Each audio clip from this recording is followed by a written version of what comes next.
komşu, başıma sana aýdym kışı.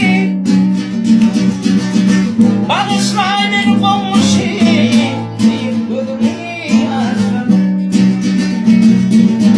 Bağışla beni komşu, deyip gözüme yazdım. Dinlemedim senin boynuna, ölümü tuttum bakana. Komşuma gelin buldum, dinleyime gittim.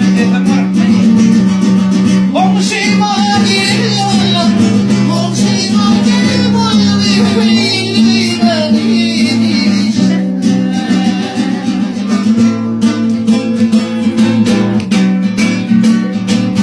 Ortada başım bulun, yine benim için dolun. Bağışla beni oğlan, deyip gözüme yazdım. Bağışla beni oğlan, deyip gözüme yazdım. Dinlemedim senin boynuna, ölüm tapaydın da bakana. Komşuma gelin buldum, dinlemeyime gittim.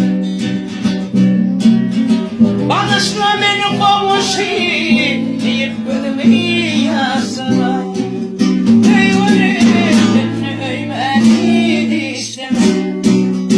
Ey ölüm, dinleyime gittim.